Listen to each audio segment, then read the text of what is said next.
científica a nossa reunião científica do Centro de Medicina do Exercício e do Esporte, do Hospital 9 de Julho, e hoje com esse grande tema, osteoartrite, né? Então, hoje nós com convidados muito especiais, né? Ricardo Baroni, Ricardo Narras, né? Que está sempre aí com a gente no acompanhamento, na coordenação, e hoje é palestrante. Então, encham de perguntas. E doutor Marcos Paulo Pires, obrigado a vocês pela presença, tá? É um evento sensacional, até porque o assunto é muito forte, um assunto bastante complexo, por uma coisa que para o esportista, para o atleta, ele não vai pensar no momento, só a hora que aparece, então a gente está aí diante disso. Então, agradeço a vocês, acho que nós vamos ter um grande evento hoje.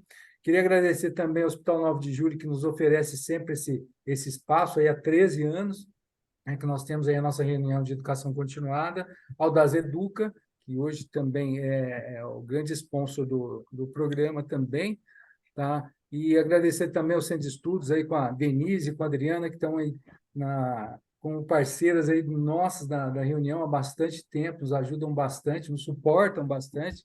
Obrigado por vocês estarem com a gente. Tá? E para vocês que estão aí com a gente, espero que vocês gostem, obrigado aí pelo prestígio. E mais uma vez, relembrando, Ricardo, sempre agradecendo também, porque a gente agradecendo, somos amigos, mas assim, a gente tem uma parceria de longa data nessa reunião, em todas as atividades dentro dessa parte educacional, né? A gente senta, vai lá, programa no ano, e para mim é uma satisfação sem tamanho ter você do lado, né, em todo esse tempo, e que a gente possa seguir por muito mais tempo. A gente sempre se motiva porque sabe que a gente está conseguindo dividir alguma coisa legal. E dividir isso com você, para mim, é um prazer imenso, né? Então, vamos lá. Então, vamos começar a nossa reunião. Queria convidar aqui para a primeira exposição o Dr. Ricardo Baroni, médico ortopedista e traumatologista do Hospital 9 de Julho das Hospitais, formado especializado em cirurgia do joelho pela Escola Paulista de Medicina Unifesp. Baroni, prazerzaço ter você com a gente aqui. A palavra é sua. Obrigado, Fabrício. Boa noite a todos. É um prazer receber esse convite. Obrigado, Pablo. Obrigado, Ricardo. Centro de Estudos, Rede DASA. É muito bacana estar aqui com vocês. E a gente vai falar um pouquinho da fisiopatologia da osteoartrite. Vocês estão me vendo, gente? Espera aí que eu acho que saiu só um segundo.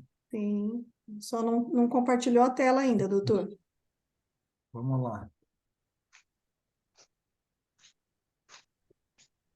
Share screen.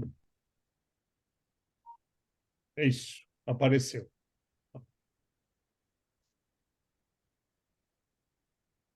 Pronto? Prontinho. Vamos lá. É um tema um pouco técnico, é difícil escapar de detalhes, mas eu acho que eu tentei reunir os pertinentes sem, sem muita overdose aqui para nós. Essa barrinha, não estamos vendo essa barra não, né, gente? Não é só a apresentação? Sim, só apresentação. Ótimo. A osteoartrite já foi chamada de osteoartrose, ainda é por muitas pessoas, de artrose, de doença degenerativa. Ela tem uma importância muito grande em qualquer sociedade.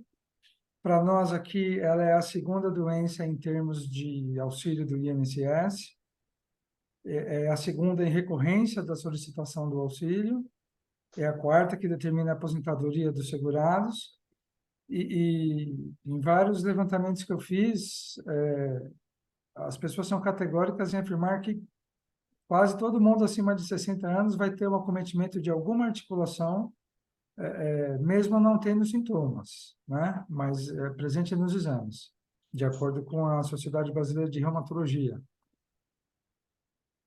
A gente vê aqui essa perda de cartilagem no joelho, né? Há uma tendência a chamarmos a patologia de osteoartrite, por se tratar de uma doença inflamatória, especialmente, né? Não só o desgaste mecânico da patologia. É a doença articular mais prevalente do mundo. E essa inflamação que a articulação apresenta não é muito intensa, muitas vezes, mas é muito persistente. E vai ficando ali na articulação por muitos anos, aos poucos determinando o desgaste das estruturas. A osteoartrite é mais frequente no joelho, na mão, no quadril e na coluna. Tem alguma preferência por mulheres, mas não é nenhuma estatística francamente muito maior. Nas mulheres pega mais a mão e o joelho, nos homens pega um pouco mais de quadril. A gente nota uma tendência familiar nela, né? Mais uma vez aqui, aos 75 anos, 85% das pessoas, de acordo com esse autor, têm uma evidência em exame subsidiário da patologia. E a gente pode dividir ela basicamente em duas causas, né? Ou duas situações, duas classificações para ela. A osteoartrite primária, que é sem causa conhecida, e a secundária, decorrente de patologias autoimunes, hiperuricemia de depósito, traumas pregressos de qualquer estrutura articular, osteonecrose, fraturas, luxações, desvios de membros e outras situações. Os fatores que estão envolvidos na gênese e na presença da osteoartrite são a idade, óbvio, a tendência para o sexo feminino, a presença em famílias, patologias hormonais crônicas e metabólicas, né? Tem alguma relação com hipertrigliceridemia, excesso de colesterol e de glicemia alta. O peso corporal está presente em alguns relatos, de uma maneira assim, que alguns autores acreditam culpa ao peso, outros acreditam que não é tão importante na gênese, mas é citado. Os traumas adquiridos e a maneira de utilizar o corpo e a presença a utilização mais agressiva na rotina. Eu deixei aqui embaixo um adendo para a força muscular, porque hoje a gente está começando a considerar a musculatura como um órgão endócrino, produtor de miocinas que tem uma ação hormonal no controle da inflamação sistêmica. E quanto mais musculatura a gente tiver ao longo da vida, mais bem-estar teremos, melhor função sistêmica de outros órgãos e do aparelho locomotor. Temos 3 estágios, academicamente dividindo a osteoartrite. No primeiro, com cartilagem normal, ainda teríamos uma inflamação articular, né, química. No segundo estágio, quando começa a haver algum dano condral, com pequenas lesões, com destacamentos pequenos, fissuras pequenas, e no terceiro estágio, comprometimento das outras estruturas de maneira mais visível, como cápsula articular, osteófitos, cistos, ósseos, esclerose subcondral e outros achados. Sintomas da osteoartrite, especialmente dor, né? Rigidez matinal é uma coisa muito presente. Limitação de movimento e instabilidade articular, por exemplo, no caso da risartrose do polegar. Um aumento ao exame físico do volume articular, crepitações, estalos, desarranjos da mobilidade, e uma hipotrofia muscular que gera e também é gerada pela deformidade articular.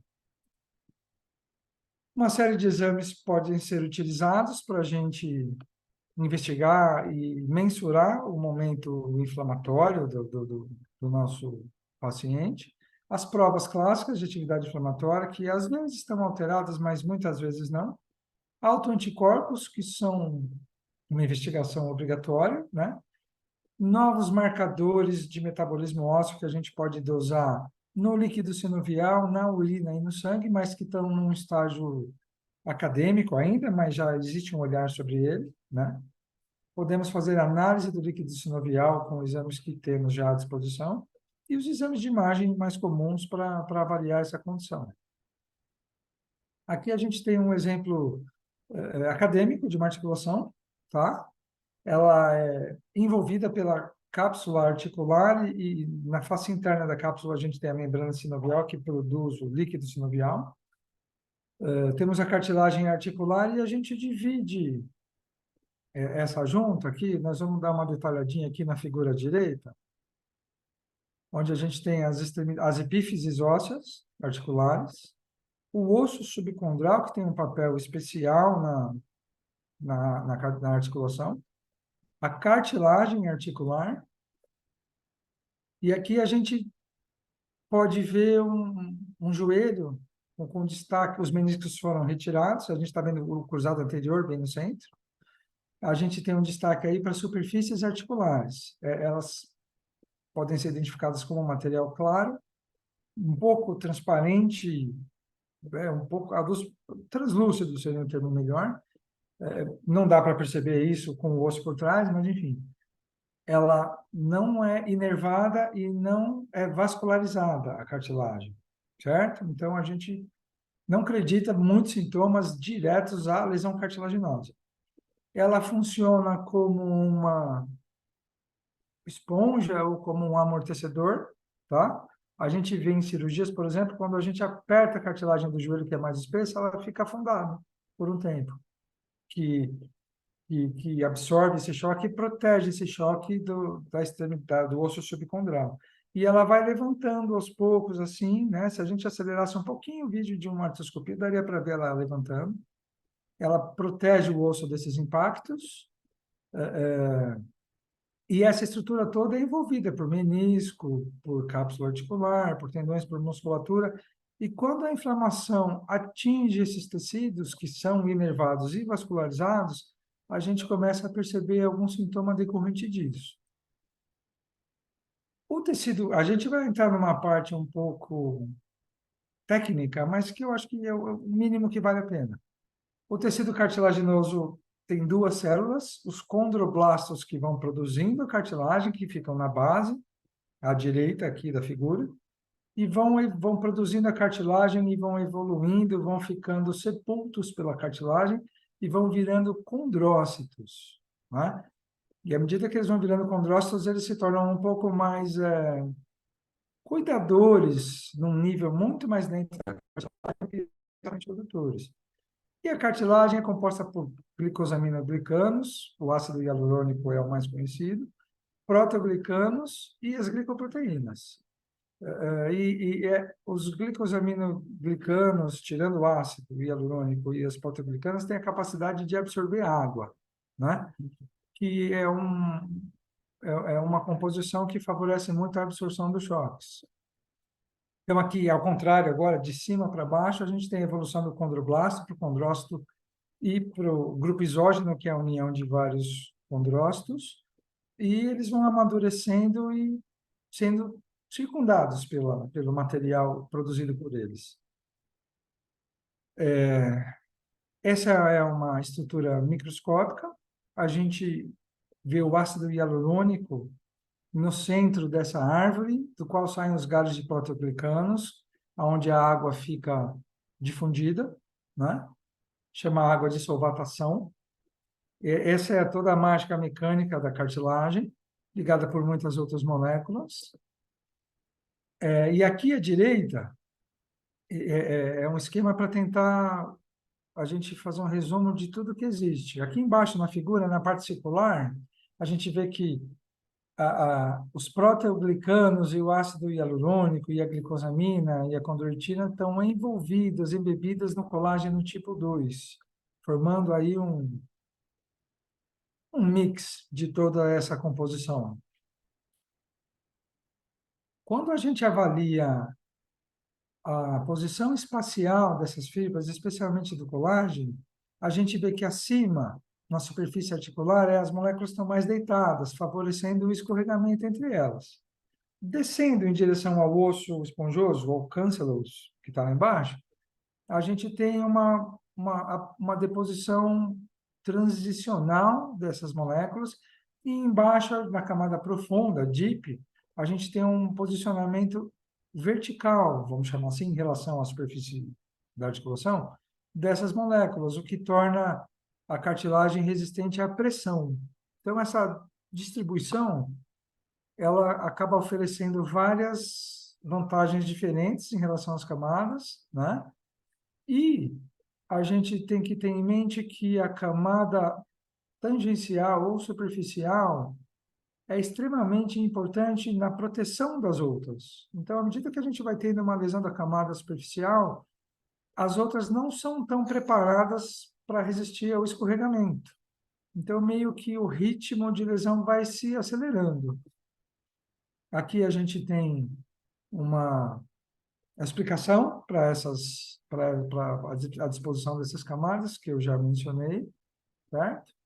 Aqui é uma lâmina que eu peguei do autor Alessandro Zorzi, é onde a gente vê de cima para baixo ali o corante, mais escuro, a camada superficial da cartilagem, a gente vai descendo, vai vendo que as células vão mudando de padrão, vão virando condroblastos, e lá embaixo em azul a gente tem o osso subcondral.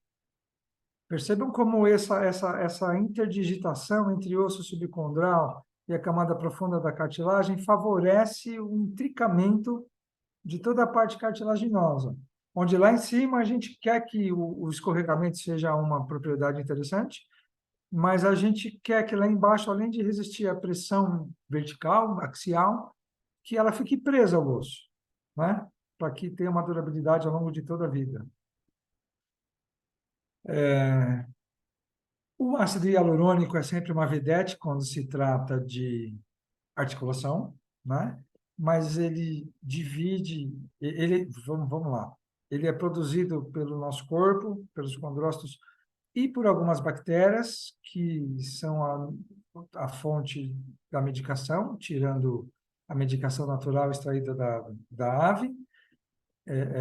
As bactérias produzem grande parte da medicação que a gente infiltra nas articulações, mas a gente usa bastante proteoglicanos no tratamento da osteoartrose, né? Elas se conversam entre si como sinalizadoras, elas se estimulam, elas têm que estar naquela quantidade, naquela disposição para que o sistema funcione com perfeição. Então, a cartilagem a gente considera um tecido muito especializado, não existe formação de condrócitos na fase adulta, a gente tem que cuidar muito bem deles, deixar eles protegidos pela matriz cartilaginosa, né? Ela tem as propriedades mecânicas, então uma sobrecarga mecânica numa quantidade fisiológica faz com que a cartilagem seja, desculpa pessoal, seja mais viável por mais anos, né? Ela tem as duas fases, como eu expliquei anteriormente, ela tem a fase fluida, onde ela recebe a carga e libera os líquidos sinovial, fazendo a drenagem de todas as enzimas e subprodutos de metabolismo celular.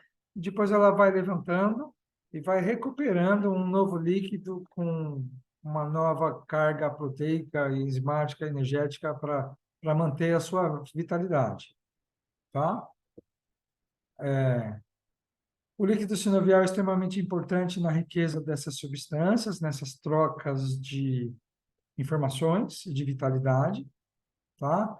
E ao mesmo tempo que o fato da articulação ser completamente fechada e manter as moléculas lá dentro é positivo, ela acaba também, de certa maneira, proporcionando que a inflamação se perpetue por mais tempo, né? Então, essa inflamação leve, persistente, que vai agredindo aos poucos as células e as moléculas, ela é um pouco duradoura dentro desse sistema. Por isso que a gente nota que a tendência ao longo da vida é ir causando algum grau de lesão em todas as juntas, na maioria das pessoas. Esse turnover cartilaginoso pode levar décadas, né? O dado que eu levantei aqui para montar essa aula foi de que leva 25 anos para a gente produzir uma cartilagem de alguma propriedade mecânica boa.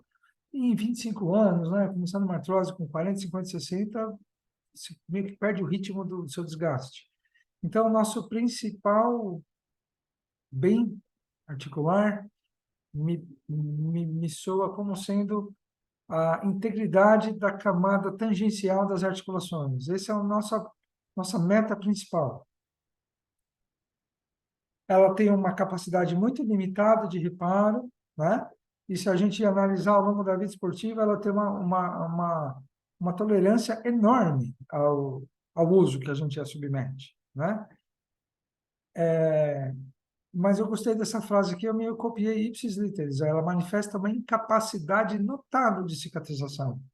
Essa cicatrização que ocorre, ela não é com colágeno tipo 2 e não é com matriz cartilaginosa que a gente ganha ao nascimento. E ela acaba envolvendo algum grau de produção óssea para preencher essa lesão, né? Então, a gente vê uma esclerose subcondral abaixo da cartilagem muito grande ao longo da vida. Então, é mais um tapa-buraco com o tecido que conseguimos produzir do que uma devolução da cartilagem. Então, nossa maior meta é manter o que temos por mais anos que conseguimos. As alterações que a gente nota nos exames são as clássicas, né? Que a gente tem um corte sagital de uma tomografia mostrando um osteófito grandão ali no centro da imagem, redução do espaço articular, esclerose subcondral, que é esse osso mais branco ao redor das vértebras. Então, a gente tem aí as manifestações acadêmicas da artrose, né? E eu quero ressaltar um pouquinho aqui, para finalizar, a importância da inflamação e do uso do nome osteoartrite.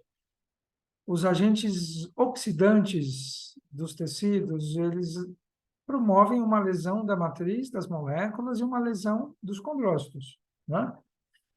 Então, estamos prestando mais atenção a uma série de enzimas líticas e inflamatórias que acabam desencadeando o dano, que são essas que ficam ali presentes na articulação. E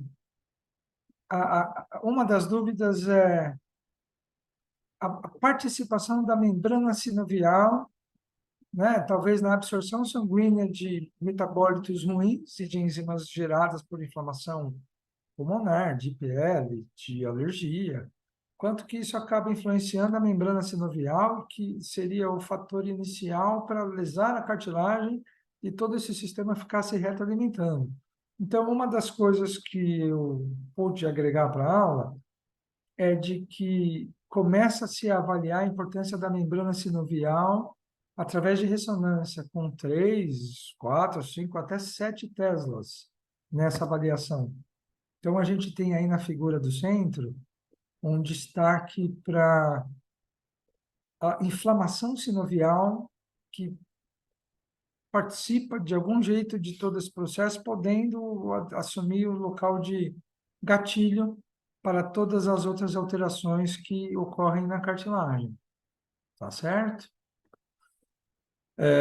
Então, começa-se a estudar esses mediadores, como interleucina 1 beta, fator de necrose tumoral, metaloproteinases, gelatinase, estromelisina, catepsinas diversas, óxido nítrico, prostaglandinas, e a gente tem essa linha de tentar atuar antes que se perceba algum dano, mas ainda sem aplicação clínica no nosso meio, mas nosso olhar está voltado, esperançoso, para começar a aplicar isso. É isso que eu tinha para apresentar para vocês. Desculpa se fui muito técnico, mas acho que esse instrumento nos ajuda a enxergar melhor a patologia.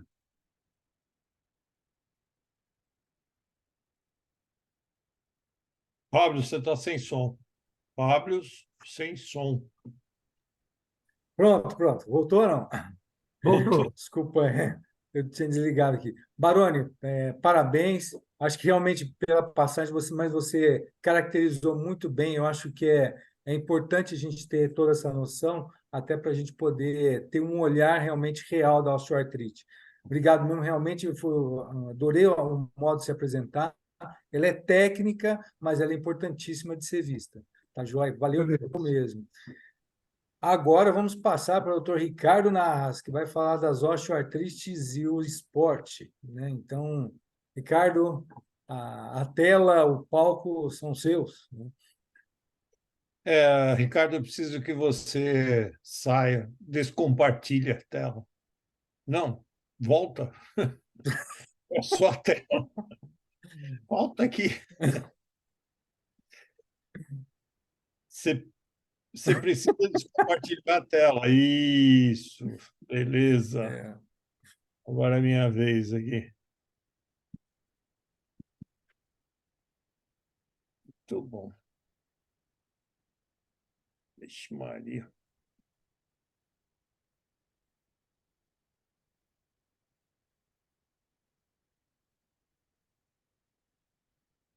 Bom, em primeiro lugar, boa noite a todos. Eu quero agradecer aos dois convidados, né? É um prazer tê-los aqui conosco essa noite. Essa aula tem muito da culpa de um dos convidados, que é o Dr. Marcos Paulo, ele que me provocou, e eu acabei montando e trago aqui para vocês um pouquinho do que a gente conversou lá atrás, uns 3 meses atrás. E o que eu quero tentar responder para os senhores é se o esporte é causador de uma osteoartrite e mesmo se a gente pode praticar atividade física e esportes com osteoartrite. Em primeiro lugar, fui buscar lá na incidência, né, na epidemiologia das osteoartrites, né? Vejam que os autores já colocam os esportes de elite como sendo um dos causadores da osteoartrite, junto com a idade, com o sexo, com a raça e a etnia, status socioeconômico, entre outros. Aí a importância fundamental, principalmente para a gente que faz traumatologia esportiva e para os médicos do esporte em geral.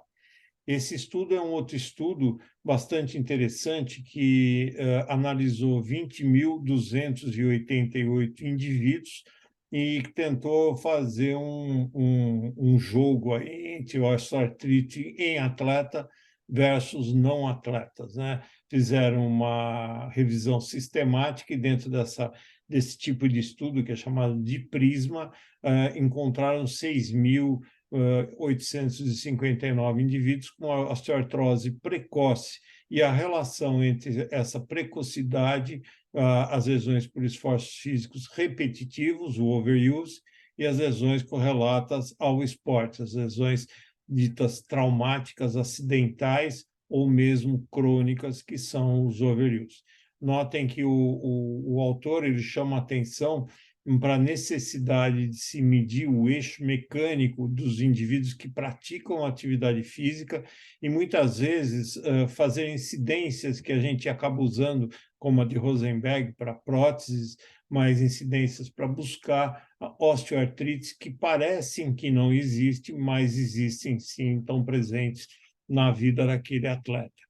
A conclusão desse trabalho é que os esportes mais comprometidos foram o nosso futebol, o handball, o hóquei no gelo e o rugby, e os menos comprometidos, os corredores, as bailarinas e os esportes ditos aeróbicos. A gente vai falar um pouco mais do esporte mais praticado no mundo inteiro, que são as corridas, e o esporte coletivo mais praticado no mundo inteiro, que é o futebol.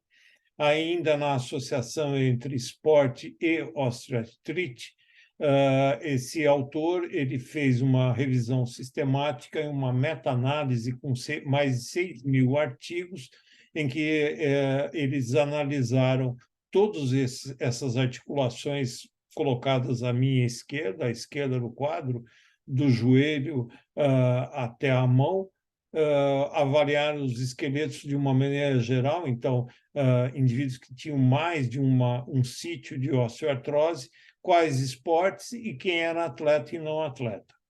E eles elencaram esses esportes todos dentro dos artigos procurados.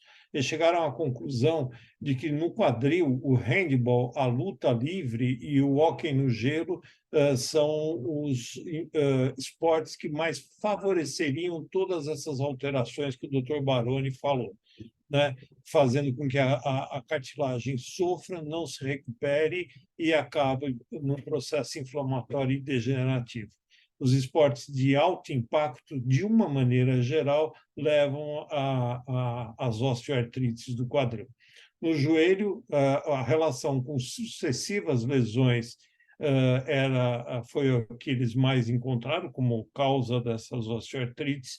No tornozelo, as lesões crônicas, o peso e a estabilidade relacionada com a sucessão de múltiplos entorses e graus variados no tornozelo que os indivíduos oferecem. Dentro desses artigos, eles chamam a atenção, uma coisa que é bastante interessante, os benefícios da atividade física à saúde, né? Desde os benefícios no esqueleto, no corpo humano, tanto axial quanto apendicular, cardiovascular, metabolismo energético, a produção de insulina, a obesidade e o diabetes, né? E psicossociais dos esportes. Como a gente comentou, um dos esportes mais praticados no mundo inteiro, e coletivamente é o mais praticado, é o futebol. E o futebol, sim, ele entorta a perna dependendo de qual a idade que você começa. Então, esse varismo adquirido ao longo daqueles que iniciam a atividade do futebol na adolescência e seguem na fase adulta, é uma associação multifatorial, está relacionado com a habilidade, sim. O futebol é o único esporte que você tem um apoio monopodal, né? Você transfere a carga para a perna de apoio. Existe essa diferença desigual da força por essa postura do esporte. A fise medial e o fechamento precoce acontecem, fazendo com que um varismo se estabeleça a nível dos joelhos, como a gente está mostrando nessas duas radiografias. O estresse e mau alinhamento do joelho, com apoio e carga na marcha, o obeso com válvula lateral e o não obesos com varo, né, com sobrecarga medial, tem nessa origem da degeneração a sua infância. Então, assim, alguns esportes se associam à osteoartrose do joelho? Sim, o futebol de elite ou não, com o varismo dos joelhos, tem uma associação direta com a degeneração da articulação. Os corredores de longa distância, o levantador de peso competitivo e a luta livre também apresentam uma maior incidência.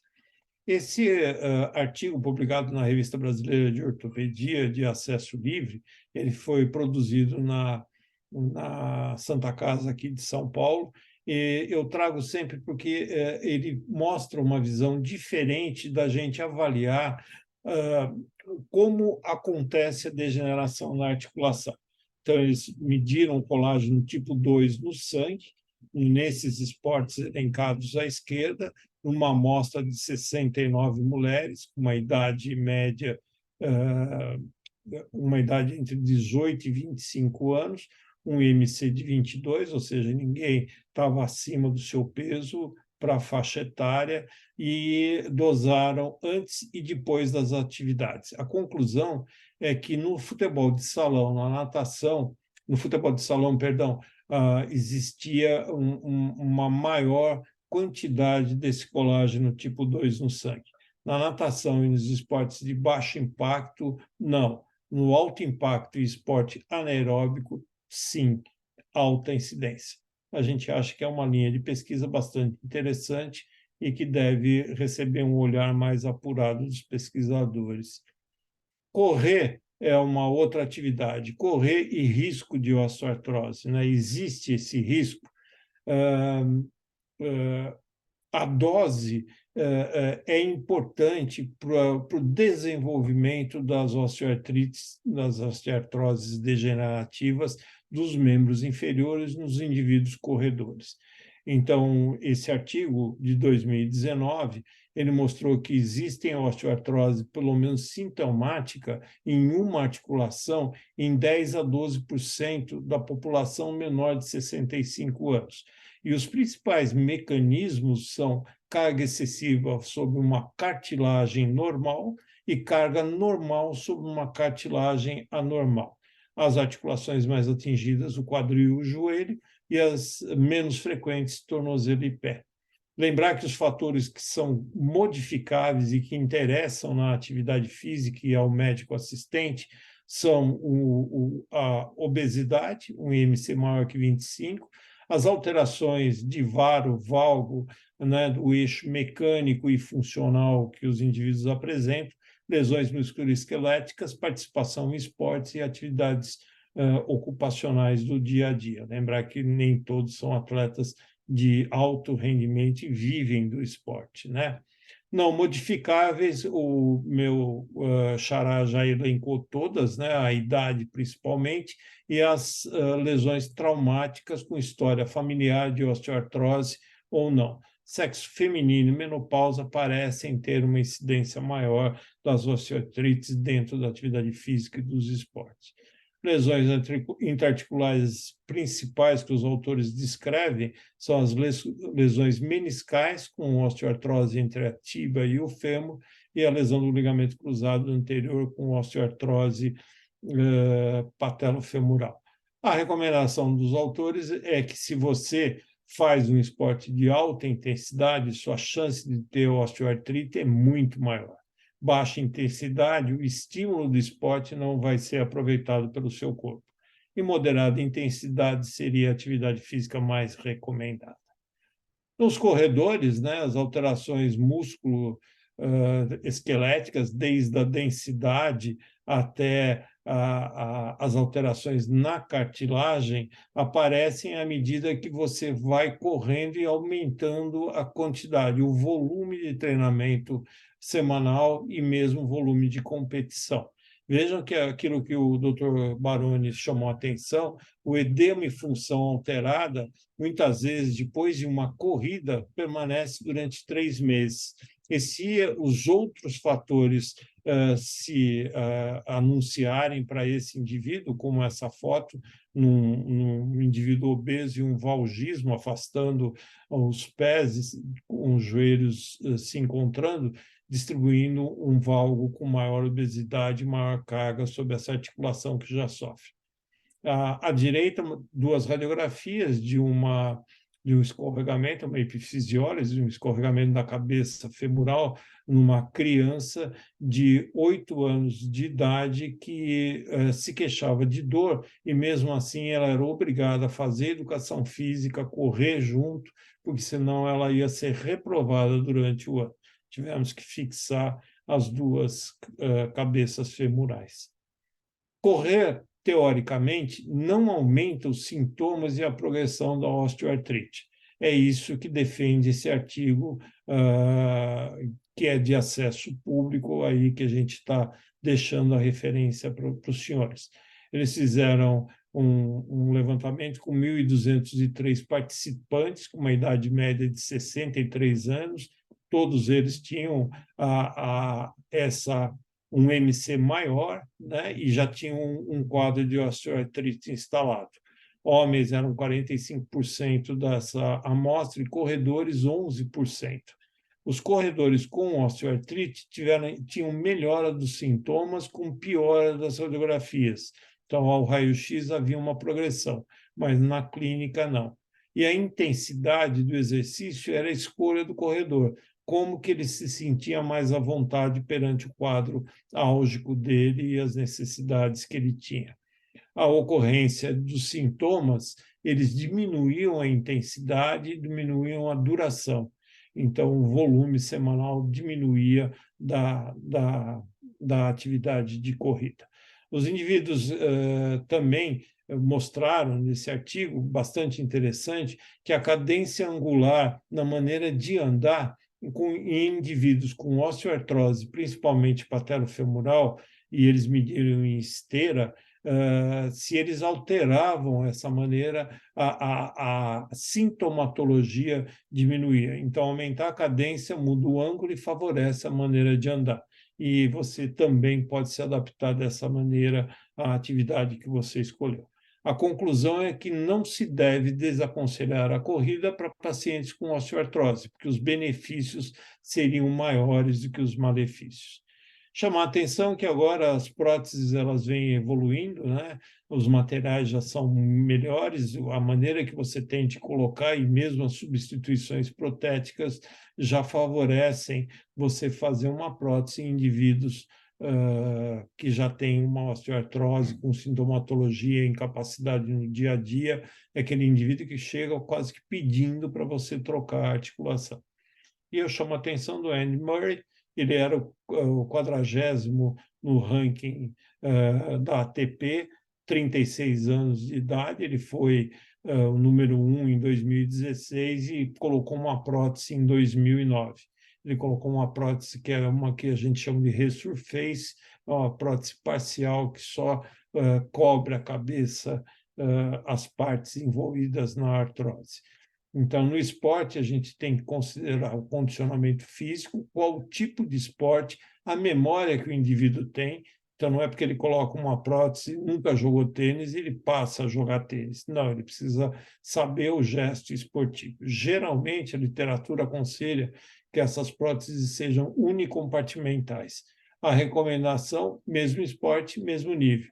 Riscos na alta performance, como do Andy Murray, fratura periprotética, soltura dos componentes e a luxação da articulação. Esse é um caso de um médico do interior de São Paulo, de Americana, o Dr. Mauro Bose. Esse é um jogador de basquete. Para os ortopedistas, o diagnóstico é muito fácil, né? Teve um encurtamento da perna e uma rotação externa. O que ocorre é que o Mauro havia colocado uma prótese total nesse paciente, ele continuou fazendo o esporte, que era basquete, e acabou tendo uma fratura do colo do fêmur no esporte que ele praticava. Essa é uma outra paciente nossa, que talvez esteja até acompanhando a gente, ela acompanha os nossos encontros às terças-feiras, mas ela é uma jogadora de vôlei que desenvolveu, ao longo dos últimos 15 anos que eu acompanho, uma osteoartrite de joelho. Ela não quer mexer, nunca mexeu. Eventualmente, a gente faz os tratamentos que são mais conservadores e ela foi mudando de posição e continua jogando. Hoje ela tem mais de 50 anos e permanece adaptada ao esporte que ela escolheu. Esse é um outro indivíduo, jogador de futebol, já mostrando uma osteoartrite de patelofemoral, já com o osso subcondral sendo atingido, e mostra aquilo que o Dr. Baroni comentou também. Esse indivíduo tinha uma lesão de cruzado anterior e uma sobrecarga dessa articulação. Esse é um outro paciente que começou aos 15 anos de idade a jogar futebol. Ele tentou ser profissional, desistiu, mas ele continuou jogando por 15 anos futebol, principalmente de campo. Aí ele acabou desistindo e há 10 anos ele joga tênis e acabou desenvolvendo uma osteoartrite de quadril na perna de apoio. Esse é um outro paciente nosso, do 9 de julho também, que ele tem um uso de corticoide por uma doença autoimune regular e desenvolveu uma osteonecrose de fêmur bilateral. Agora ele está com osteonecrose em outras articulações, mas ele se mantém ativo, sem dor, com uma qualidade de vida razoável, bastante razoável, fazendo academia 4 vezes por semana. Provavelmente é mais do que a minha qualidade de vida, que não faço academia 4 vezes por semana. Esse já é um outro indivíduo que, voltando da pandemia, resolveu encarar a atividade física, voltando da pandemia, na academia, e acabou tendo complicações no ombro e no joelho, em função de uma sobrecarga acima do desejado. À direita, o elenco de um jogador de futebol, que os senhores teve na mídia, aí, principalmente no primeiro semestre, que teve desde 2014 até 2021 agressões nos seus joelhos. Hoje ele tem uma artrite bilateral de joelho, principalmente no joelho direito. Se alguém quiser, sabe que esse site aí é da torcida do Grêmio de futebol porto-alegrense, e já dá para saber quem é o atleta. E lembrar que, às vezes, a osteoartrite ela é iatrogênica, né? esse paciente fez uma menissectomia e desenvolveu uma artrite degenerativa. Chama a atenção, o Dr. Baroni falou, né, do uso do ácido hialurônico bastante difundido em forma de infiltração. Infelizmente, nem sempre o profissional que vai fazer a infiltração está habilitado para fazer isso, e as artrites piógenas começam a acontecer. Então, esse é um trabalho que mostrou, através de um questionário, que as infiltrações eram predominantemente de corticosteroides, e em 44% dos analisados, pelo menos uma vez, tiveram os joelhos infiltrados, e uma média de 8 ao longo da carreira. Alguns sites que, se os senhores procurarem, como esse de Massachusetts, do Hospital Geral, mostram que você deve se manter ativo nos esportes, que a chave para você contornar essas osteoartrites é você fazer atividade durante a semana e evitar só aquelas atividades de final de semana do atleta de fim de semana. A Harvard Harvard Medical School, aconselha e fez entre os seus alunos, né, eles fazem muito isso, para saber quem tinha osteoartrite. Recreacional, 3,5%, no esporte competitivo, 13%, e nos não corredores, 10%. Então, vejam, quem fazia atividade física recreacional com corrida tinha menos osteoartrite do que os não corredores, de acordo com a Harvard Medical School. Outro dado interessante é que, de todos as entidades científicas, todas recomendam o exercício como um tratamento para as osteoartrites. Associado a perder peso, dizem que esse é o padrão ouro para o tratamento não cirúrgico, tratamento conservador. Muito obrigado pela atenção, acho que eu estourei um pouquinho meu tempo, mas o Dr. Pablos não falou nada, então eu agradeço a atenção de todos.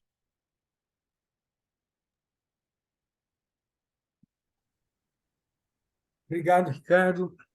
Excelente Oi. apresentação. Obrigado. Bom, por um momento eu achei que ninguém estava ouvindo.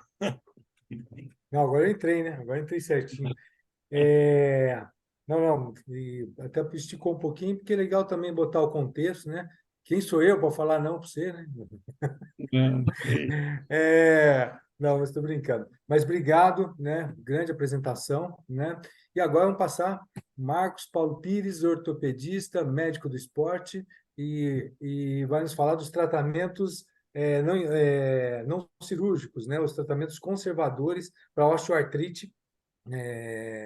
Então, Marcos, a tela é sua, fique à vontade. Não, perfeito aqui, viu, Pablo? Eu até conversei hoje com o Ricardo Narras, até vou avisar vocês, eu fiquei preocupado em relação, já que eu tive aquela experiência do simpósio lá, eu acabei fazendo até uma aula que eu tinha gravado já, por causa do tempo, que estava até preocupado, né? E até o Narras falou Aham. comigo, tipo assim, não, você faz a reunião aqui, fica à vontade, fica tranquilo, né? Então, eu vou estar apresentando aqui, já compartilhando aqui a aula já, tá bom? Aham, certo. E já vou passar aqui então, tá bom? Então, eu vou falar sobre o tratamento não cirúrgico da osteoartrite. Eu sei que é um tema, obviamente, muito extenso para falar só em 20 minutos, mas eu tentei aqui resumir e tentei trazer alguma coisinha aí. Espero que seja alguma novidadezinha para vocês, acrescente alguma coisa, tá bom? Vou compartilhar aqui então.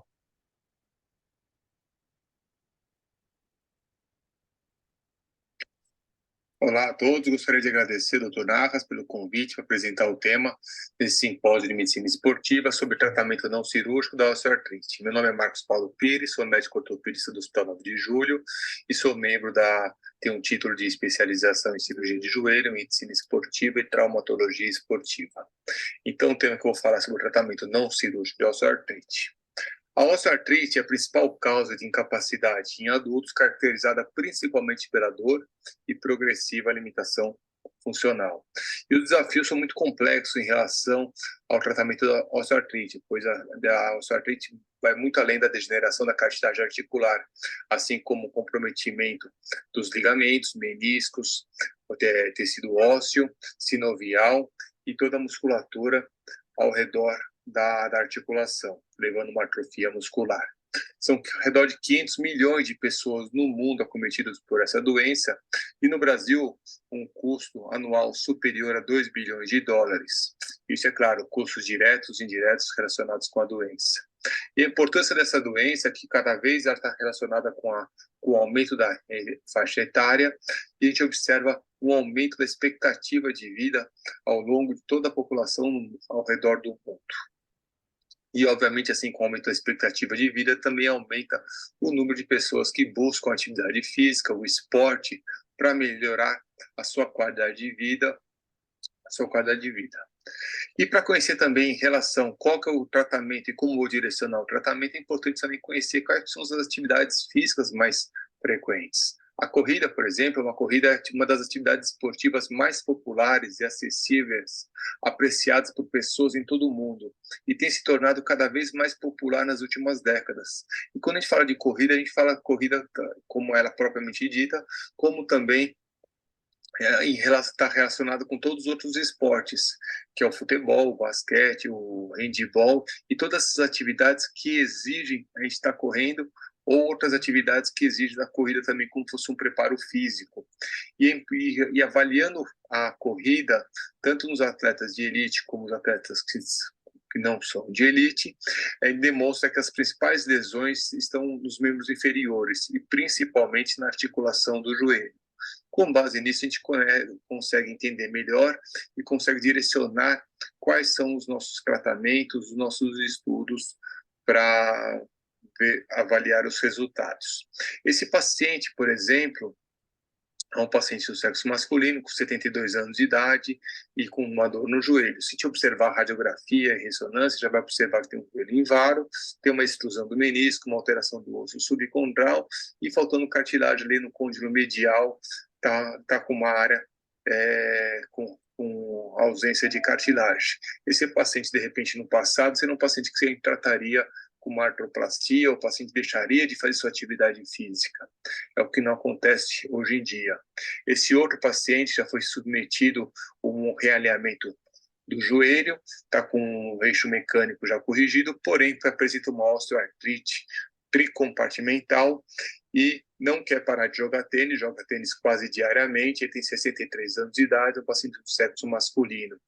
O que demonstra nesses dois casos, por exemplo, que o tratamento e a abordagem do paciente com uma osteoartrite mudou muito ao longo das décadas. E com base nisso, que eu vou apresentar hoje sobre alguns tratamentos não cirúrgicos da osteoartrite. E para fazer isso, eu dividi ela em 4 tópicos, que é a redução de fatores de risco, tratamento farmacológico, terapias intraarticulares e outras terapias. Em relação à redução de fatores de risco, é importante, já como parte do tratamento, a gente conhecer, fazer um histórico, uma anamnese bem feita. Isso faz parte do tratamento. Faz parte porque a gente começa a conhecer melhor quais são os sintomas do paciente, qual que é a duração e progressão. Isso influencia também para a avaliação do paciente em relação aos resultados que serão aplicados. E o mais importante em relação a todo esse histórico é também conhecer o quê? É conhecer a expectativa do paciente em relação ao tratamento que será estabelecido. O tratamento da osteoartrite é um tratamento multidisciplinar, conhecer se o paciente tem diabetes, alterações tiroidianas, artrites autoimunes e a obesidade. É importante conhecer a obesidade, que é uma epidemia. É uma epidemia e ela piora a osteoartrite do ponto de vista mecânico. Através do quê? De uma diminuição da resposta muscular, a má distribuição da carga, assim como pela própria sobrecarga na articulação. E uma pergunta muito comum do paciente que está acima do peso é o quanto que ele deve reduzir para poder apresentar algum grau de melhora. A perda de peso de 10% em uma população com sobrepeso e obesidade com osteoartrite provoca mudanças positivas na via mecânica da osteoartrite do joelho. Isso é um dado desse trabalho acima. E quando a gente fala de via mecânica, por quê? Porque a obesidade, ela também tá junto numa via que a gente chama via metabólica, uma via química, que é a obesidade, o diabetes, a dislipidemia e hipertensão arterial. Existe um processo chamado de síndrome metabólica, em que participam no papel da patogênese da osteoartrite através de liberação de citocinas inflamatórias. Ou seja, o problema da obesidade vai além do fator mecânico. Quanto ao tratamento farmacológico, temos aqui o uso dos anti-inflamatórios não esteroidais. Esses são os anti-inflamatórios, são os que mais utilizam no nosso dia a dia. Se a gente for avaliar, tem um estudo feito aqui com ao redor de 3.750 pessoas na Europa, entre a faixa etária de 55 e 74 anos, e realmente esse trabalho demonstrou que os anti-inflamatórios apresentam sim os seus bons resultados, porém estão limitados à utilização deles, e mesmo assim ter uma eficácia limitada e com altos efeitos colaterais. E com base essa quantidade de efeitos colaterais que apresenta o uso dos anti-inflamatórios orais, existe uma alternativa que são os anti-inflamatórios tópicos. E os anti-inflamatórios tópicos também têm demonstrado que nos casos de tratamento precoce para a osteoartrite dos joelhos e das mãos apresentam bons resultados e com efeito equivalente na dor do joelho ao longo de 1 ano de tratamento. Assim sendo, quando formos selecionar os anti-inflamatórios tópicos, temos também que conhecer qual que é a biodisponibilidade dele, ou seja, quanto que ele é absorvido e o quanto que ele tem penetração na sinóvia para fazer um bom efeito. O diclofenaco demonstrou uma boa evidência na osteoartrite das mãos e dos joelhos, demonstrando que acumula na sinóvia. Já o cetoprofeno tópico não tem bons resultados, não penetrando na sinóvia e não tendo esse efeito, e tendo um efeito semelhante ao placebo. Assim sendo, os anti-inflamatórios não hormonais tópicos podem apresentar-se uma boa alternativa em pacientes acima de 75 anos ou mais, ou naqueles pacientes com algumas comorbidades ou risco aumentado de alguns efeitos colaterais, como cardiovasculares, gastrointestinais ou mesmo renais. Indo para as terapias intraarticulares, temos a viscosuplementação, um tratamento bastante comum hoje em dia, que popularizou bastante no nosso meio, para quem é ortopedista e quem trata com a medicina esportiva. O ácido hialurônico é um componente naturalmente presente na nossa cartilagem articular, é um polissacarídeo formado por sequências moleculares do ácido glucurônico e N-acetilglicosamina, e com uma massa molecular no líquido sinovial variando de 6.500 a 10.900 quilodaltons. O problema e o efeito da viscosuplementação, na verdade, o efeito do ácido hialurônico na nossa articulação é diminuir o artrito e ajudar na absorção de impacto. O problema do ácido hialurônico na osteoartrite, no caso que eu falo do ácido hialurônico natural que existe nessa articulação, é que o ácido hialurônico sinovial ele é despolimerizado na osteoartrite, e a massa molecular dele acaba reduzindo, indo para 2.700 a 4.500, e consequentemente eliminado em taxas mais elevadas do que o normal. E por isso que vieram os tratamentos que chamamos de viscosuplementação, que é fazer o uso de um ácido hialurônico intraarticular. Esse trabalho foi um trabalho controlado, placebo, em que foram feitos randomizados em 2 grupos, um grupo com uso de ácido hialurônico, outro grupo usando uma solução salina. Demonstrou que os pacientes com osteoartrite do joelho, com uma única injeção intraarticular de 6 ml de ácido hialurônico, ela demonstrou ser eficaz e segura e apresentando bons resultados e com resultados estatisticamente significantes ao longo de 26 semanas. Essa revisão sistemática, também utilizando o uso do ácido hialurônico, fazendo uma seleção de alguns artigos,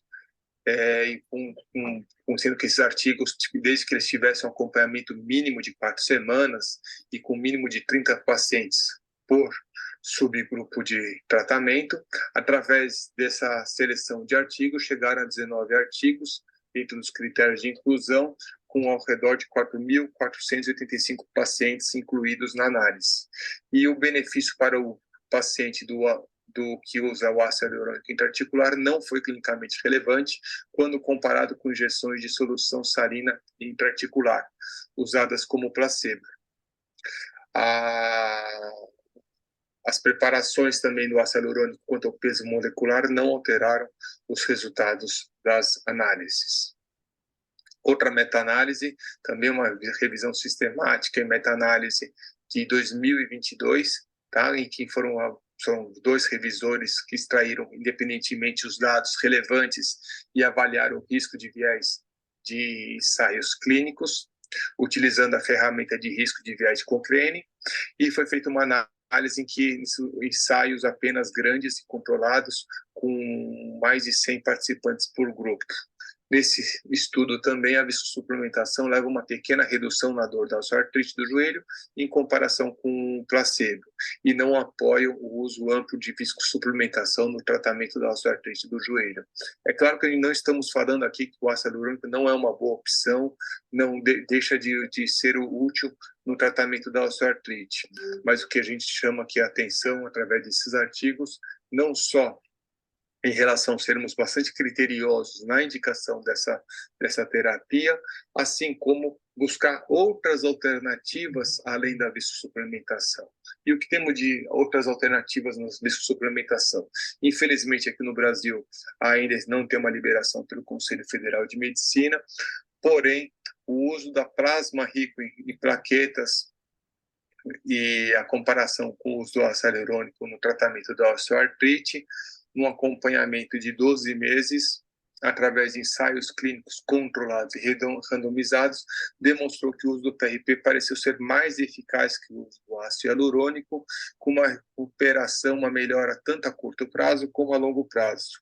O PRP não aumentou o risco dos eventos adversos em comparação com a injeção do ácido hialurônico, mas também aconselha estudos, ensaios clínicos melhores, ensaios clínicos randomizados, adicionais, para tentar identificar qual que é a dose e os intervalos ideais de PRP e ácido hialurônico.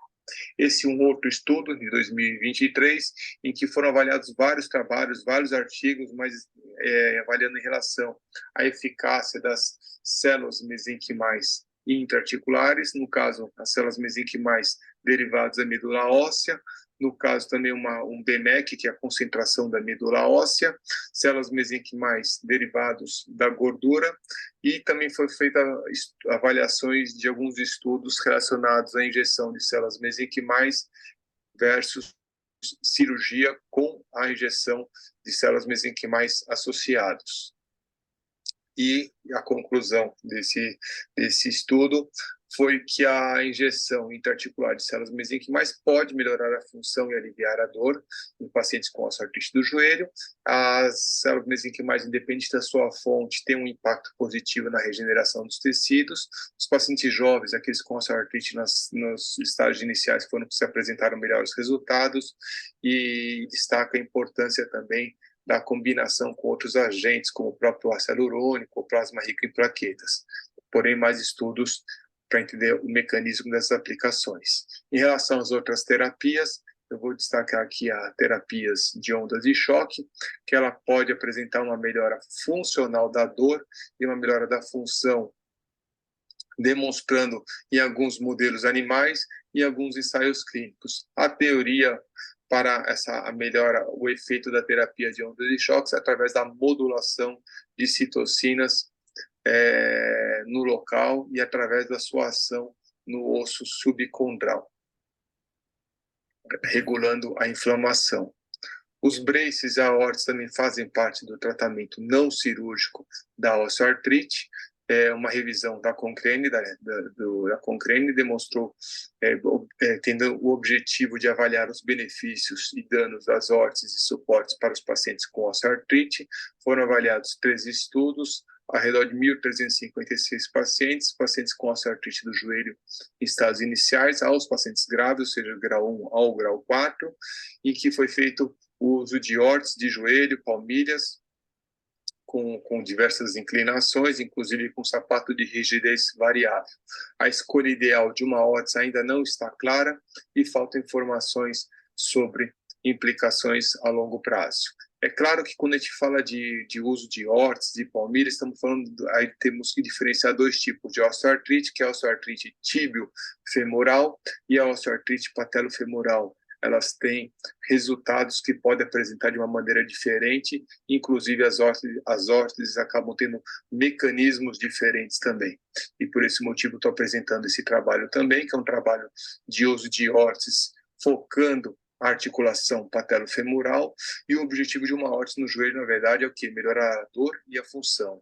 Esse trabalho feito em pacientes com osteoartrite patelo-femoral demonstrou que realmente as órteses elas podem apresentar bons benefícios, melhoras na função e na dor, porém, a curto prazo, os resultados foram a curto prazo.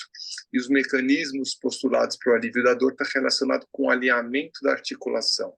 Esse trabalho foi feito acompanhamento com 52 semanas, porém, os resultados estatisticamente significantes foram realmente as primeiras 6 a 12 semanas, ou seja, 1 mês e meio a 3 meses que tiveram bons resultados. Porém, a maioria dos braces e órteses que existem, esse slide é emprestado de uma empresa que é de órteses, né, que está nos Estados Unidos, não tem no Brasil ainda, então estou usando o slide deles emprestado. E a maioria dos braces e órteses, eles têm a função de melhorar o alinhamento da articulação, mas não existe nenhum brace que diminui a carga da articulação do compartimento patelo-femoral.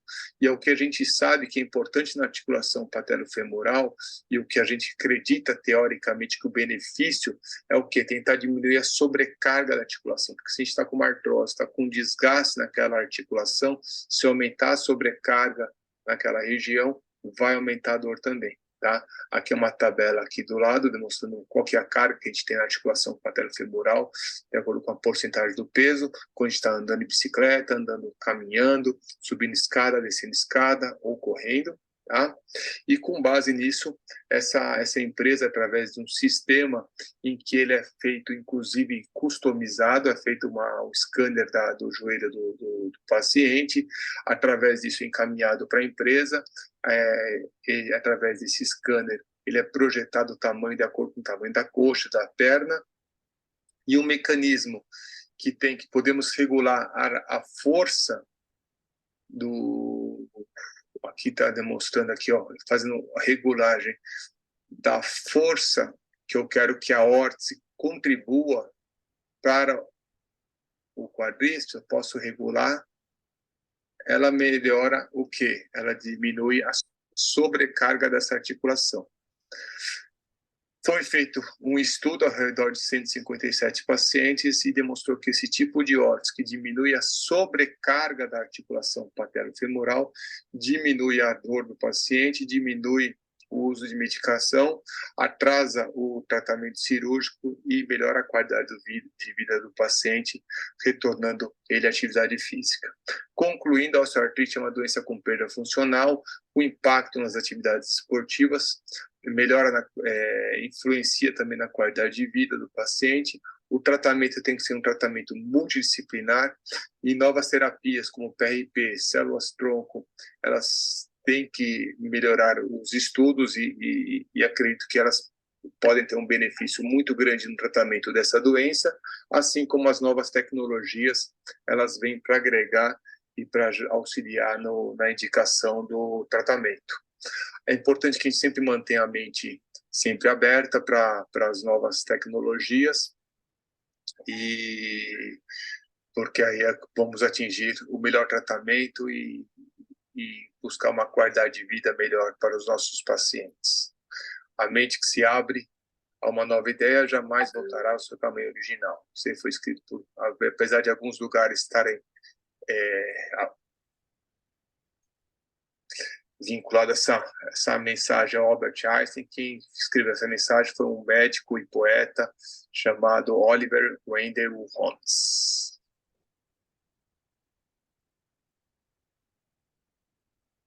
Bom, Obrigado, Marcos Paulo. é isso aí. Sensacional. Pô, show bom. de bola. Deu 20 minutos aí, cravado. Parabenizar o grupo, porque, assim, né, impecável, quer dizer, a linha de pensamento, o link que uma entre uma apresentação e outra, e aqui nós temos um conjunto muito bom para a gente discutir, né? Parabéns a todos vocês, né? Eu espero que o público tenha gostado.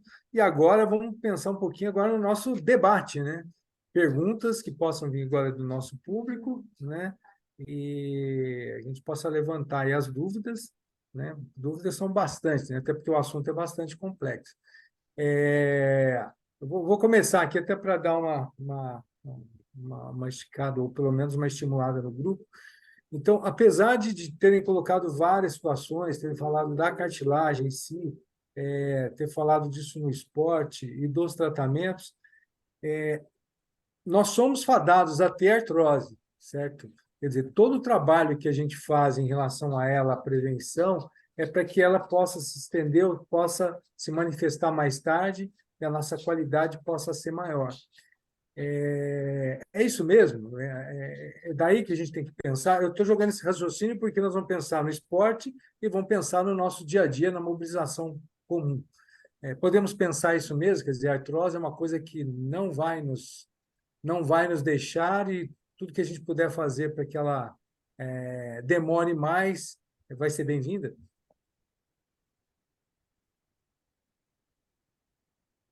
As risadas, né? Bom, acho que eu vou. Por favor. Pode falar ou não? Acho que Claro. você está falando aí realmente é verdade, né, Pablo? Eu acho que isso é o caminho de todo mundo. Eu acredito que são vários fatores, é multifatorial aí a questão, e tem aquela que a gente vai fazendo, que a gente chama de acúmulo de danos, né, na verdade, né? Claro que tem algumas pessoas que vão ter um grau mais acentuado que os outros, depende do que você acaba buscando atrás. Isso aí tem o fator genético, tem um fator muito importante, mas acho que a tendência de todo mundo tem isso aí, entendeu? Então a gente tem que tomar um cuidado em relação à nossa saúde desde cedo, e, é um fator genético, como acontece com qualquer outra doença, né? Doença cardiovascular, todo mundo vai ter algum problema cardiovascular em algum grau, vai ter também vai diminuir a função cardíaca, isso vai. Agora, qual que vai ser a representação, como vai ser o sintoma em relação a isso, vai variar muito de um indivíduo para o outro, né? Acho que está envelhecendo, o nosso corpo, a artrose vai estar presente em todo mundo, entendeu? Isso eu acho que não tem como escapar mesmo. Paroni, quer falar alguma coisa? Concordo em linhas gerais, sim. No momento que a gente está vivendo atualmente, todos os sistemas vão se degenerando, né? Eu acho que parte da tática certamente é cuidar da inflamação sistêmica, do peso, do grau de atividade, mas eu acho que a gente vem chegando perto de segurar essa degeneração molecular com células mesenquimais. Algumas infiltrações estão no radar internacional aí de soluções que perduram por alguns meses na sua articulação. Então, de repente, uma infiltração com produto que haja por um ano, já que a inflamação é persistente, talvez a anti-inflamação possa ser também. Tenho visto isso internacionalmente, não tenho experiência, mas tenho ouvido falar. Acho que poupar é bom, escolher o que você vai fazer é bom, mas eu estou esperançoso com essa terapia molecular que vem se anunciando aí. Eu considero a osteoartrite a hipertensão arterial do ortopedista, né? É aquela doença que vem devagarzinho, vai te judiando aos poucos, e você vai ficando cada vez mais comprometido. E eu acho que o grande problema dela é esse mesmo. O diagnóstico precoce é complicado, né? As alterações, como o Baroni mostrou, elas inicialmente são pequenas, elas são mais inflamatórias.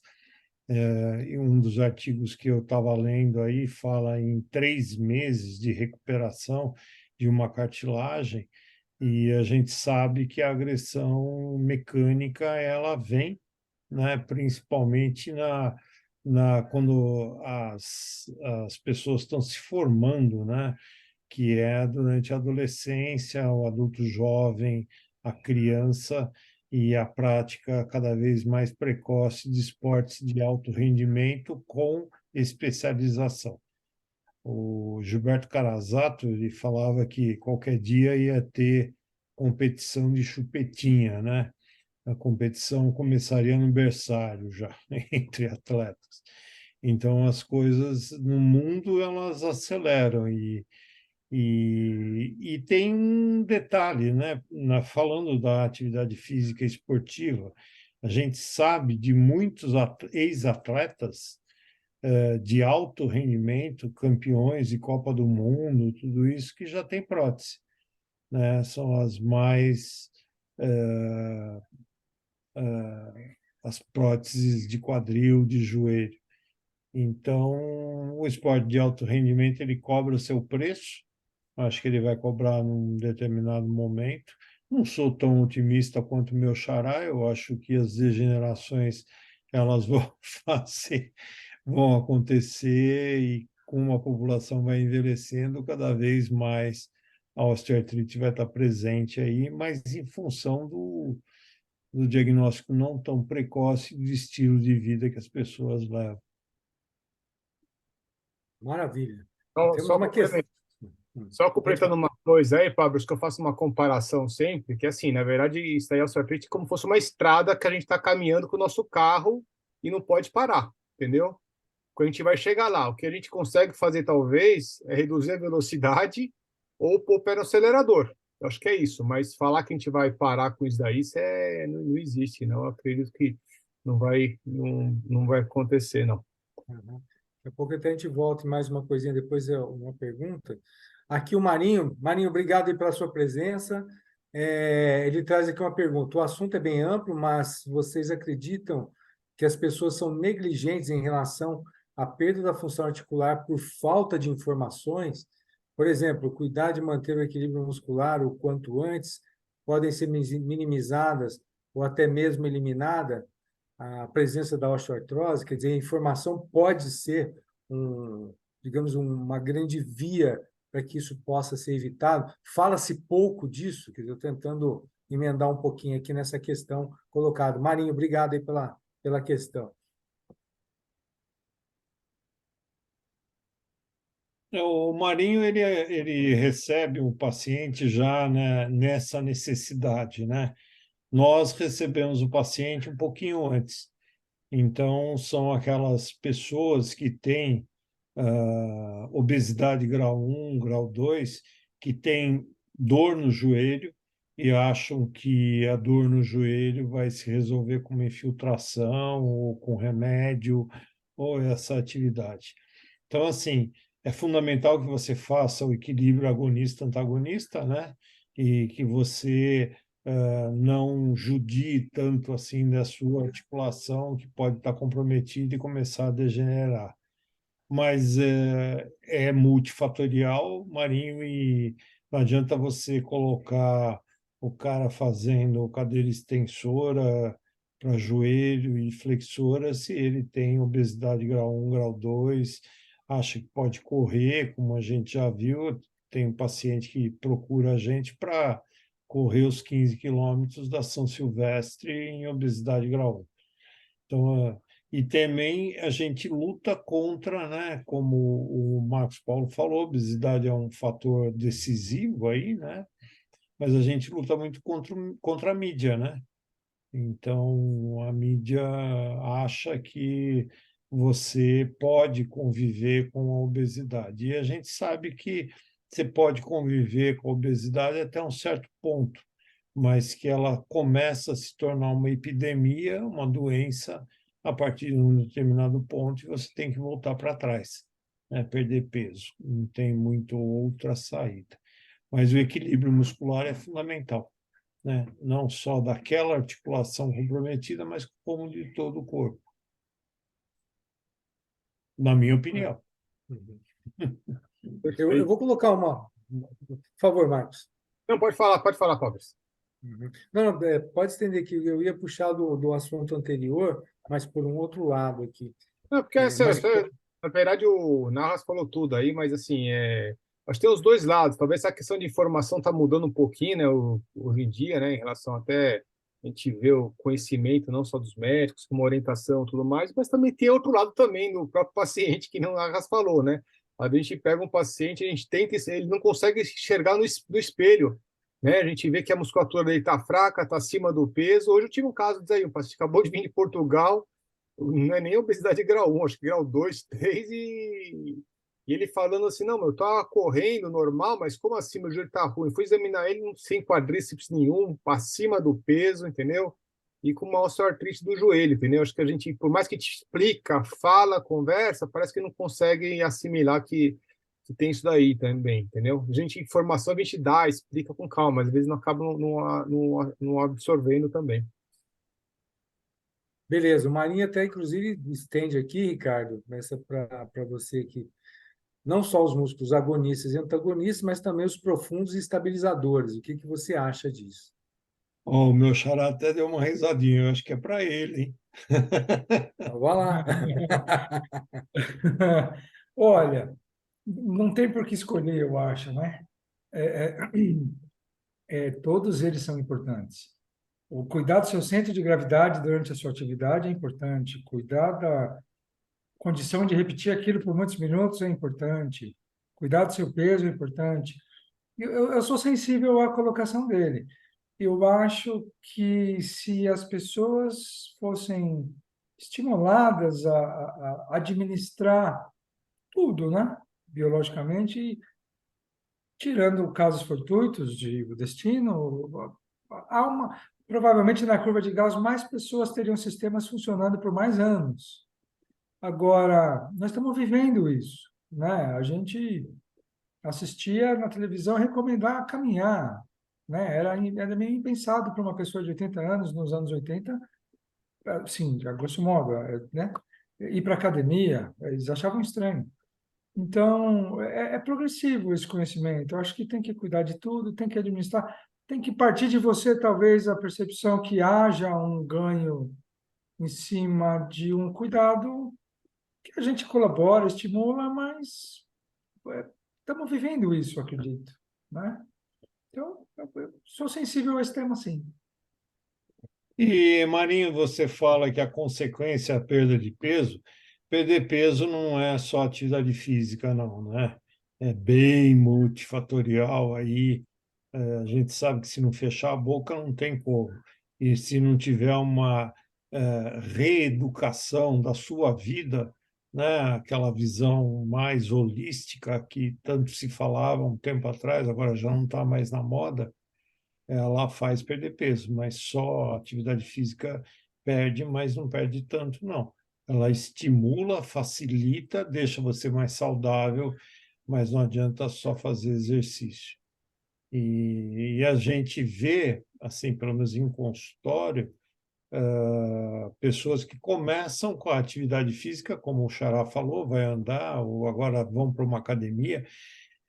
Como eu sou da época de Pedro Álvares Cabral, né, eu sou o mais novo aqui do grupo, eu peguei senhoras que não sabiam pedalar, não adiantava você falar assim, a senhora não pode correr nem andar, vai pedalar. Eu não sei pedalar, nem bicicleta estacionária. Então, as coisas hoje já estão bem mudadas, né? E as pessoas acabam, às vezes, indo direto para a atividade física sem se fazer uma conscientização do resto, né? Ainda mais hoje com os Ozempic da vida, né? Tem gente que já vai direto para o Ozempic e queima etapas, então precisa tomar um certo cuidado com isso aí. Pensando um pouquinho no que vocês discutiram na pergunta anterior, até você falou, Ricardo, da a osteoartrite por ortopedista e a hipertensão para o clínico, para o cardiologista. Só que vale a pena acrescentar uma coisa muito mais séria que isso, e aí eu acho que a comunicação é importante. A gravidade disso é que, à medida que a pessoa tem mais dor, ela tem menos músculos, e essas doenças crônicas não transmissíveis, elas ficam mais graves. Isso é provado dos 2 bilhões que você comentou aí, Marcos Paulo. E a gente tem trabalhos muito bem documentados que mostram o custo da perda muscular, né, o custo do sedentarismo com essas doenças, elas acabam ficando muito mais caras do ponto de vista econômico. Aí eu volto para uma outra coisa. Baroni, você falou muito e colocou aqui um ponto importante, das infiltrações com células mesenquimais, né? Será que nós vamos conseguir achar um momento, um protocolo, um ponto que, a partir de um grau de dor, né, por um tempo determinado, por uma característica radiológica, por uma característica de esportes, a gente possa intervir com dois tratamentos, mas que também pense nessa regeneração, porque é muito caro ficar com artrose, é muito caro ficar doente, é muito caro ficar acamado, né? E existe uma pressão de mercado com isso. Dá para a gente pensar um pouco nesse raciocínio? Vocês acham que isso vai poder ser um pouco mais acelerado porque o mercado empurra para isso? Acho que sim. Eu montando essa aula, revisando as coisas, né? Eu valorizei muito mais a restrição que a gente deve ter à primeira camada da cartilagem, né? E a inflamação sistêmica que possa ser um dos gatilhos ou ter uma importância grande no início, né? Porque trabalharmos para fazer o condrócito produzir matriz mais rápido, isso eu acho que realmente vai levar muito tempo se chegar. Mas preservar o seu patrimônio, eu acho importantíssimo. Então, eu acho que as ressonâncias que avaliam a atividade inflamatória sinovial podem acabar gerando um tratamento que venha aos 25, aos 30 anos, que seja proporcional ao custo que o paciente sente, né? Porque, assim, legal, detectei uma inflamação, você tem um dano articular leve, e nós vamos fazer um procedimento perigoso e você não tem queixa nenhuma. E isso, aí você vai ter complicações que não precisariam. Mas eu acho que é um caminho que eu sinto que é o futuro mesmo, Pablo. Não só para articulações, mas é o nosso tema, que a gente meça sempre o gatilho anterior ao que conhecemos hoje. E que, com o passar dos anos, a gente consiga medir os gatilhos anteriores. Poxa, se você tem um dano aos 30, aos 25, que vai estourar com 50, e se você segura esse dano até os 35, ele já vai estourar com 60 e pouco, né? Eu acho que é tempo. Eu gostaria muito que fosse muito rápido, mas eu acho que é uma consequência da nossa busca. Eu acho que é essa a ideia, sim. Ter o conceito certo, eu acho que é muito melhor que ter um aparelho moderno, é saber qual é o seu alvo. E eu acho que a sua pergunta está excelente.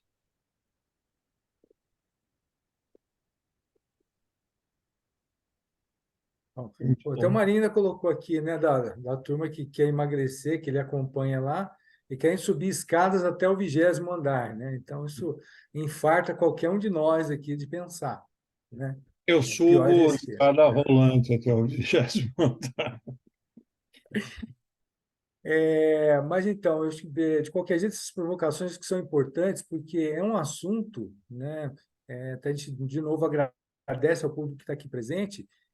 Ele é muito mais abrangente, muito mais dia a dia do que a gente possa imaginar. A gente pode até imaginar, porque nós estamos aqui sentados discutindo, mas ele precisa ser levado muito às pessoas e não só como, vamos pensar daqui 70 anos, daqui a pouco está chegando. E, de repente, nós temos uma população com muito mais idade hoje, e vai ter mais ainda, e algo precisa ser feito, né? E o custo disso em saúde ele é muito caro, né? E não que não vão existir as intervenções como vocês fazem, mas ela está aí e, de repente, você acaba ficando barrado de atuar porque o próprio sistema não ajuda.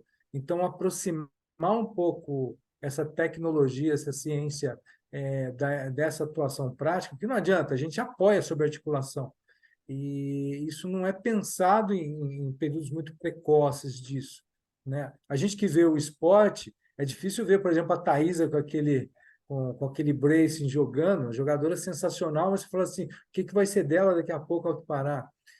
Falava do Caulius, que mal aguentava andar, né? De vários atletas que você vai citando e vai vendo a consequência do que foi, né? Vai mudando, é claro, depois vai ser ex-atleta. Mas e o dia a dia das pessoas que vão ficando limitadas e que têm 10 medicamentos de outras doenças e vai ficar cada vez mais sério porque ela não vai conseguir se movimentar tanto, né?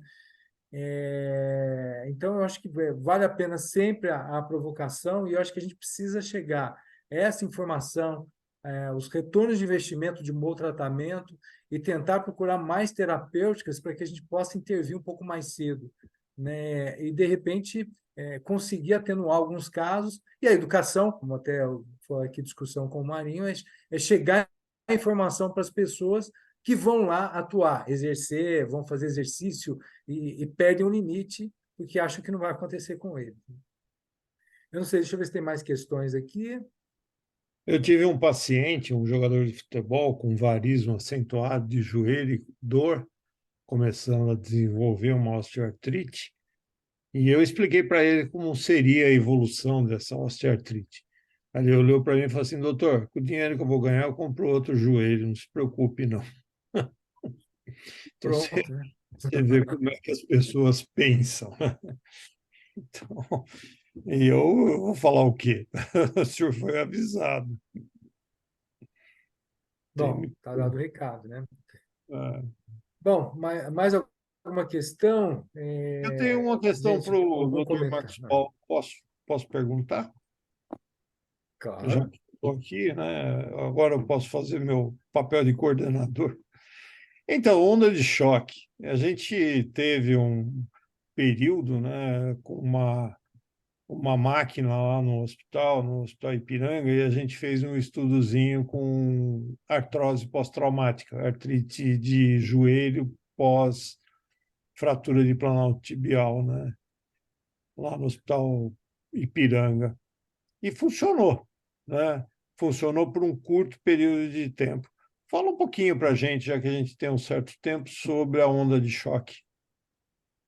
Então, Nas, assim, é, A- vale. As ondas, as ondas de choque tem alguns tratamentos que ela tem alguns trabalhos, inclusive fala de evidência científica, então você vai tratar algumas tendinopatias. Isso tem algumas evidências, tem alguns trabalhos em relação a isso. Mas já que a gente está falando de osteoartrite, a osteoartrite não tem nada ainda consolidado quando a gente fala que uma evidência clínica já em relação a isso. Tem alguns trabalhos que até eu não acabei não colocando, porque a gente fica com muita informação, tem até um estudo em animais que interessante que ele pegou os ratinhos, né, colocaram as ondas de choque, fizeram a meniscectomia para provocar a meniscectomia, ele teve a lesão do ligamento cruzado para provocar uma osteoartrite, e num grupo fez ondas de choque, outro grupo não fez ondas de choque, e tem um grupo que é o controle, né, depois acabou sacrificando os animais, depois de se não me engano, acho que são 30 dias mais ou menos depois, e foi analisar através da anatomia e histologia a diferença entre esses animais aí, tá? E observaram que o grupo que tinha esses animais, que eles tinham feito as ondas de choque, eu não tenho aqui fácil, não até mostrar para vocês, compartilhava aqui a tela, mostrava que justamente, posso depois compartilhar o trabalho, ele mostrava que a histologia era muito próxima ao animal que não tinha sido sacrificado, o LCA. E a degeneração do outro grupo era uma diferença assim gritante assim das alterações da cartilagem, né? Aí com base nisso teve outros estudos, tem até estudos feitos e que nem eu coloquei aqueles 3 artigos que eu coloquei, tem a parte dos artigos em feitos animais e também tem os artigos que a gente vê a função das pessoas também, né? E observa que as pessoas melhoram, não sabe fazer uma explicação ainda por que melhora. Uma explicação é a estimulação não só das citocinas intraarticulares, que faz a liberação de algumas citocinas anti-inflamatórias, né? E acaba dando esse estímulo aí, como também a ação de uma articulação, de uma região importante do nosso joelho, que quando a gente fala em cartilagem tem que conhecer também, que é o osso subcondral. Então, acaba utilizando, até que o protocolo, quando você faz ondas de choque, você faz a aplicação ali mais ou menos no osso subcondral. Então, você acaba dando algum estímulo no osso subcondral que altera ali a nutrição dele, né? Permitir. Claro que você vai pegar aquele osso esclerótico, que vamos dizer assim, está praticamente morto, né? E vai fazer uma onda de choque, você vai falar que vai dar um bom resultado, mas depois você pega uma osteoartrite numa fase mais inicial, você faz uma estimulação no osso subcondral e faz sentido isso, né? Você estimula a revascularização e aumenta a vascularização, você aumenta a cicatrização e a drenagem ali, e obviamente a circulação e a perfusão para a cartilagem, entendeu? Faz uma coisa assim, faz sentido a explicação, entendeu? Se aumentar o local. Agora, falar que é isso exatamente que acontece, não dá para falar, mas funcionalmente a gente percebe que alguns grupos de pacientes que fizeram onda de choque, eles têm um resultado positivo, sim. Beleza, obrigado. Tem uma pergunta Tem uma do pergunta. Jimmy aí. Vamos lá, Jimmy, obrigado aí pela presença e obrigado pela pergunta também. Então, boa noite a todos, parabéns pelas apresentações. A minha preocupação é que, inicialmente, o tratamento era com glucosamina, condroitina, cúrcuma, viscosuplementação e futuro com implantes de células mesenquimais. Como é que nós vamos avaliar os custos e benefícios? Perguntou para quem? Para vocês. Então é o seguinte, eu acho que assim, primeiro eu posso até falar, Claro, claro. Baroni, tudo bem? Claro, claro. Acho que assim, exatamente, inicialmente o tratamento era com glucosamina, com chondroitina. Eu acho que assim, essas terapias elas também cabem hoje em dia, né? Que a questão, acho que o principal do nosso futuro, a gente fica tão preocupado em relação às terapias, os custos, mas acho que o alvo, na verdade, é o diagnóstico precoce e a gente modificar nossos hábitos do dia a dia, entendeu? O problema é que, assim como acontece, por exemplo, na obesidade, a gente quer sempre uma fórmula mágica. A gente chega no médico lá e fala assim, pô, corta meu estômago no meio e faz emagrecer. Então me dá um remédio, que nem falou do Ozempic, acho que o Narras falou do Ozempic, e me faz emagrecer. Aí vai lá, emagrece, não muda os hábitos, continua tendo os hábitos ruins e diz aí. Ou o problema com o problema cardíaco, vai lá, toma uma pílula, mas vai lá no churrasco e come carne com gordura, ainda por cima com bastante sal ali naquela região. Então, acho que assim, acho que o futuro, na verdade, assim, a gente fica preocupado em relação a custos no futuro, mas acho que o futuro a gente investir mais ainda na parte do diagnóstico precoce e na prevenção do que realmente a gente ficar tão preocupado em relação a essas terapias. Essas terapias eu enxergo como se fosse o secundário, tá? Não adianta nada a gente dar uma cúrcuma para o paciente, que hoje em dia tem, inclusive, tem várias medicações que estão sendo agora no mercado, não vou falar aqui porque acaba mexendo com a parte de marcas, né? Mas tem marcas que hoje em dia têm associação com cúrcuma, que está aparecendo cada vez daí, medicações com ácido hialurônico por via oral.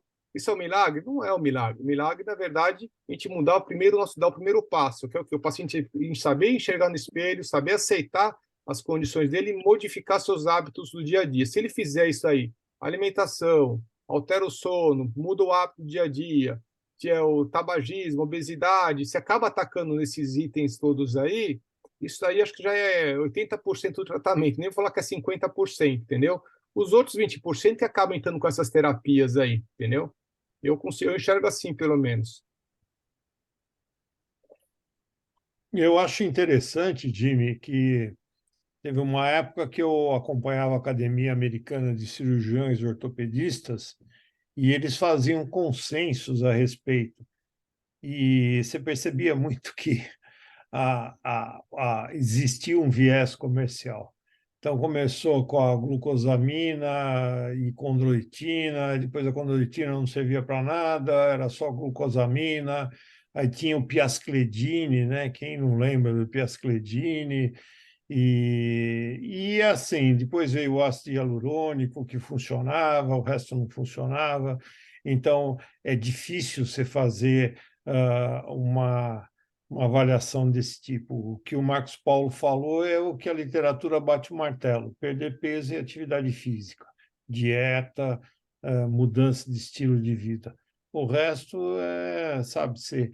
Eu uso muito o ácido hialurônico e confesso para o paciente que eu estou buscando uma analgesia, para que ele se estimule, faça o exercício e comece a se estimular a perder peso, a dieta, gradativamente ele vai, porque a gente sabe que o ácido hialurônico tem uma ação anti-inflamatória analgésica, né? Tanto é que muitas vezes a gente faz um e não repete mais, porque o cara muda de estilo de vida, emagrece, começa a fazer atividade física e não precisa mais de nada para o joelho, né, para a atividade que ele faz. Então, eu acho que é complicado. Hoje, os americanos já estão livres para fazer estudo duplo cego em cirurgia, né? Então, você pode sortear e um cara você opera e o outro opera mais como placebo. Então, acho que é o caminho para as células mesenquimais, para a medicina regenerativa mostrar que veio, né? Porque senão fica sei lá, é complicado. Complicado você ler artigo e ficar procurando os vieses deles, né? Acho que tem mais pergunta aí. E obrigado, Comentário doutor dele. Gil, pela presença. Baroni, quer comentar?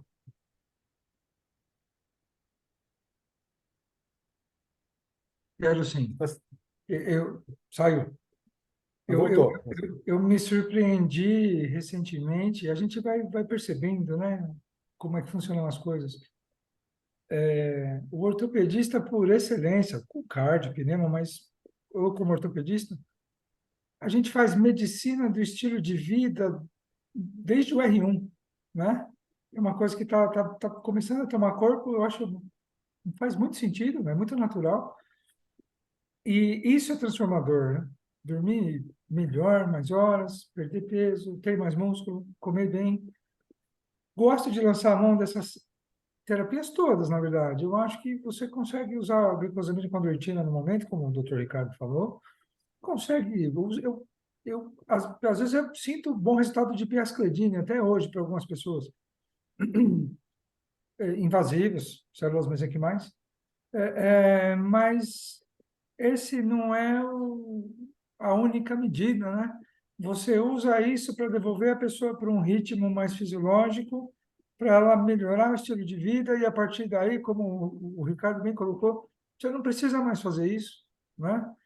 Você devolve a pessoa para um ritmo de envelhecimento, digamos assim, mais natural, sai dessa aceleração que ela pegou.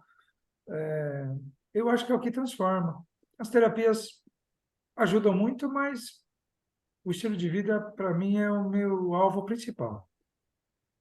Eu acho que o paciente que sai com uma receitinha de condroitina, glucosamina, ele sai amparado, sabe? É diferente, principalmente porque ele está num médico, né? Ele não foi na academia para você falar, você precisa perder peso e fazer exercício. Ele foi no médico. Então, ele se sente, é diferente. É diferente você dar um suporte, eu acho. Claro, você tem que acreditar naquilo que você está prescrevendo, você não vai prescrever à toa.